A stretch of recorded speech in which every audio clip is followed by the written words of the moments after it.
I am Monster D, and Sting, not now. You need to run and play. Anyway, and I am here to bring you another Mighty Monster D view. Today, we are going to look at the long-anticipated film Kong Skull Island.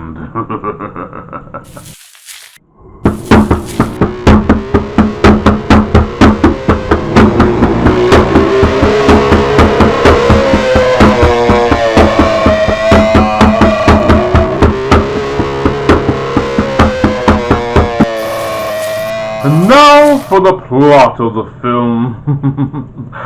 Two scientists, played by John Goodman and Corey Hawkins, recruit a military crew as well as a lone U.S. marksman and tracker to set out on an expedition of an uncharted island. Care to guess what that island's called?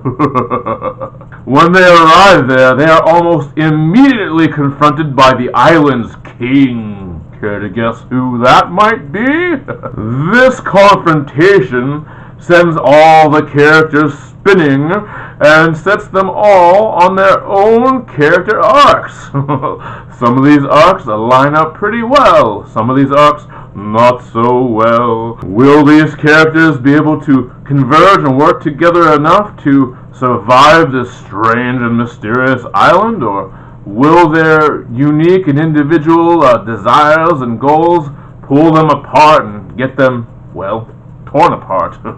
This island is filled with strange and fantastic creatures, some posing a physical threat, and some posing the threat of too much comic relief.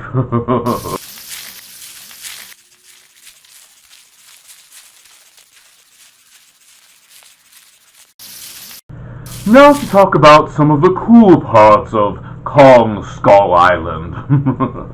First, I will talk about the characters. Let's talk about the main character himself, the title of the film, Kong! King Kong! He's back, and he's better than ever.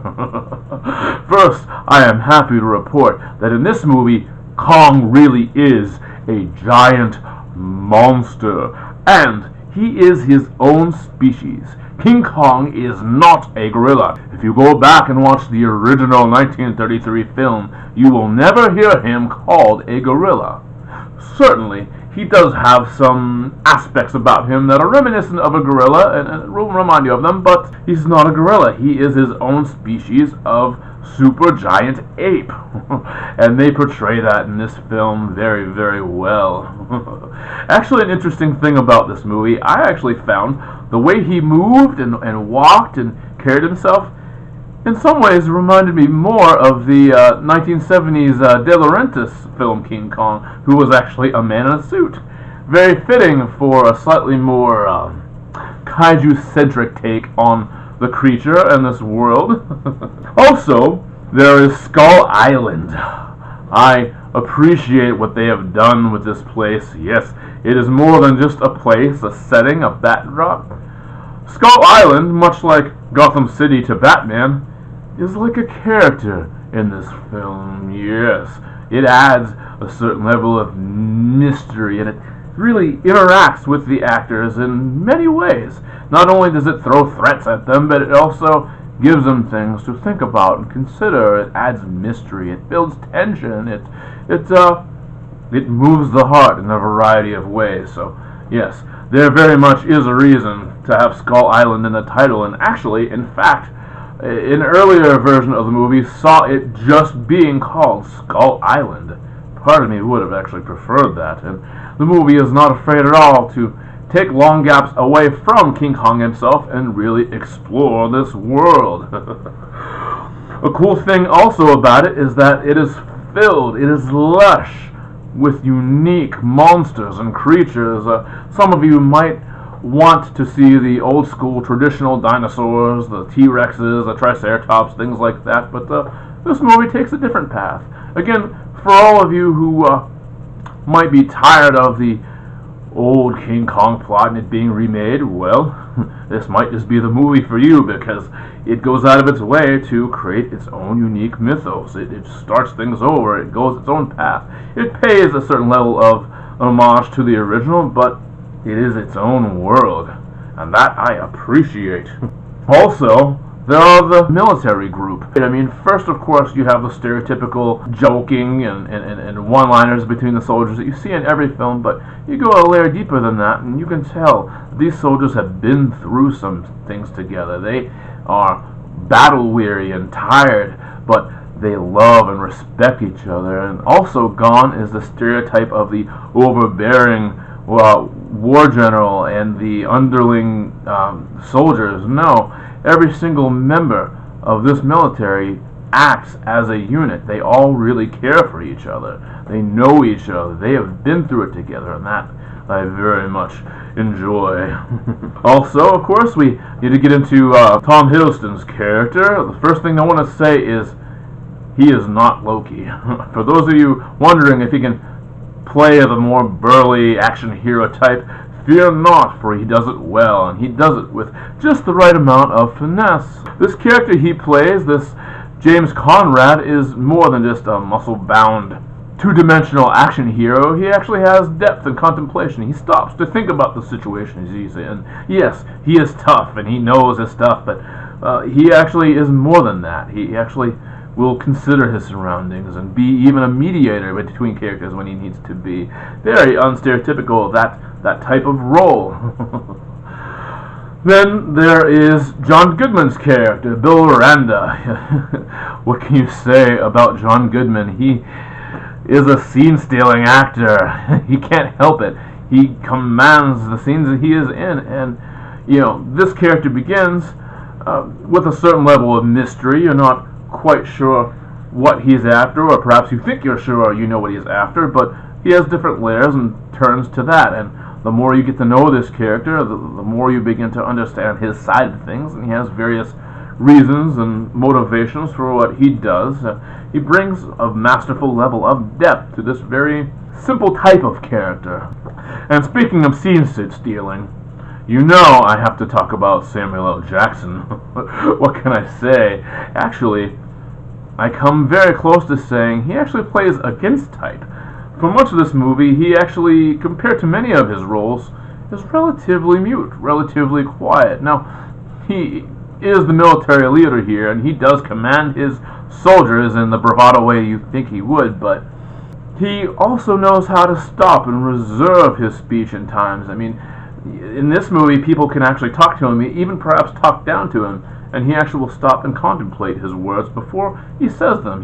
He as well, by and large, has a certain level of depth to himself. He has layers and thoughts, and he's an interesting character. I very much enjoyed having him there. But of course, again, he is still Samuel L. Jackson, and he can only go so far away from being Samuel L. Jackson. So yes, those Jacksonisms do pop up here and there, and the movie has its own way of making fun of some of his most famous lines.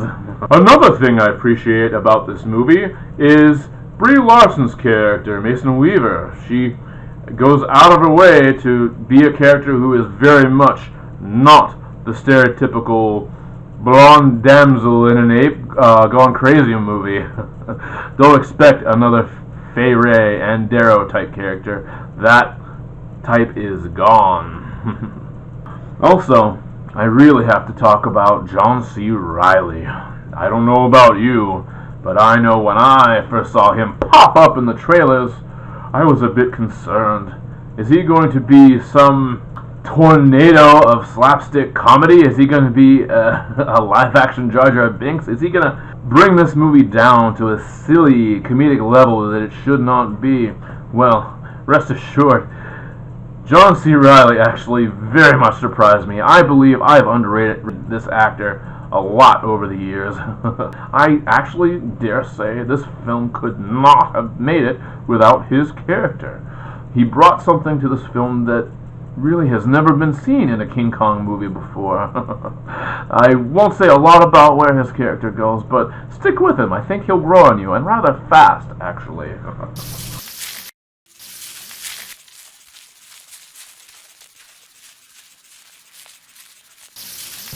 And now for the silly parts of the film. Are there even actually silly parts?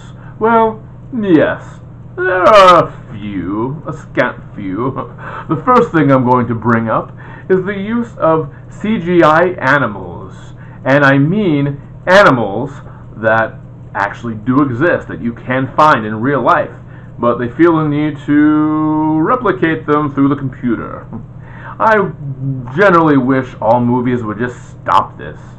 It just doesn't quite look right. The animals wind up moving a little too jerkily, a little too quick, a little too fluid, however you want to put that.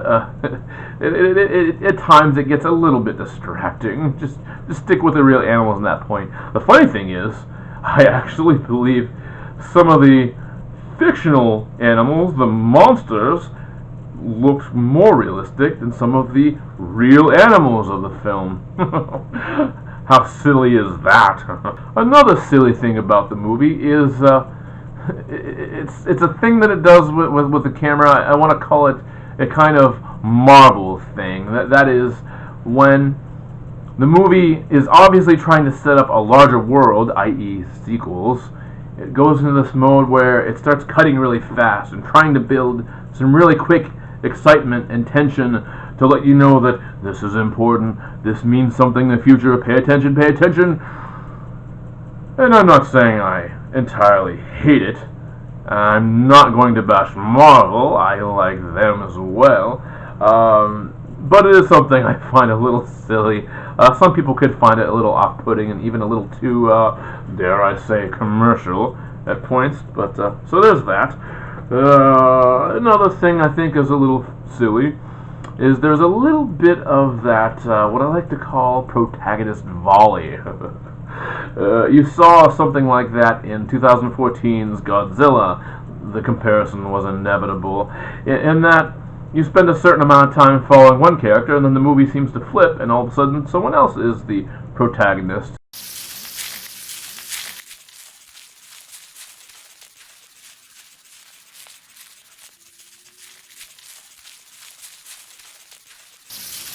And now for my final thoughts of the film. I will say that I do believe this is a worthy entry in the legend of King Kong. In fact, dare I say, this movie is more necessary than the 2005 Peter Jackson film King Kong. I actually do enjoy that film. I believe it was a loving homage to the original, but it was a straight-up remake. It didn't really break any new ground. It was just King Kong CGI. That's it. This movie actually feels like it wants to take the character and do something more with it, to further him, to develop him. And I appreciate that. It's exciting. It brings on a new cast of characters, a new age, a new timeline. And I am excited to see where this movie might take things, or where future installments might go. Of course, the inevitable comparisons to the 2014 Godzilla come, and which one is better? This is not a versus video, so I'll leave that for another time and place. But I will say, it is not the same film exactly as that Godzilla. There are certain elements that will remind you of that, I'm sure. The way some of the creatures actually are handled may do that, but the way the movie looks, the way the movie is paced, perhaps even the length, and certainly the way the fights are shown or not shown, differ pretty substantially from that film. So I say go into this movie on its own merits. You know, don't go into it expecting it to be Godzilla or some other movie. This movie is its own, as I've said before. Would I recommend this movie to children? Well, this movie is rated PG-13. Keep that in mind. It is rated that for good reason. There are quite a few, how should I say, gruesome scenes, some hideous monsters, and those hideous monsters don't hold their teeth or claws back. I'll say that.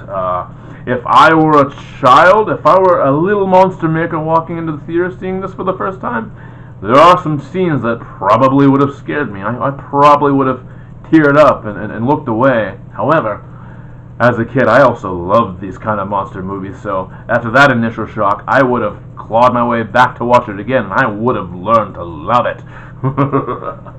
So, take the rating for what it means. Use your parental guidance. Think about who your child is and judge accordingly. Perhaps even see the movie yourself first before making that judgment. I don't know. It's your call, but I think a lot of children can handle it, but I can again see them being quite scared. So, be a parent.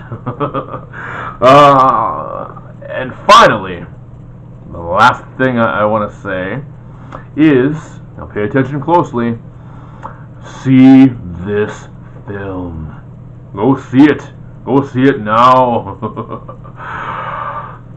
I have loved and enjoyed the Marvel superhero films and the success they have enjoyed for a long time now. It is storied, it is momentous, but they have had their day. I do believe that this is the time of the kaiju movie, and I also believe that Kong Skull Island is a major giant step in that direction towards the ultimate kaiju revelation. May they stomp through every theater and take every success that they earn. See it, yes. Well, thank you very much for watching this video. I hope it has entertained you. If you have enjoyed it, please like and share this video and check out all my previous videos. Also, make sure you go check me out over on Facebook. I have an art gallery there where I post brand new kaiju drawings every single day. I have a pretty extensive backdrop of kaiju and other monster drawings. So go there and be further entertained, and also stay tuned over there as I bring weekly hints about Project D. What is that? You'll have to go and check that out. I thank you again for sticking by, and may you all stay monstery.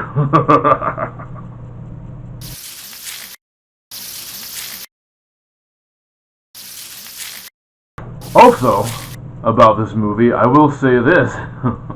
Make sure you don't leave right when the credits roll. Oh yes, I'm going to say it. There is a post-credit scene, and if you like giant monsters at all, it is more than well worth your wait.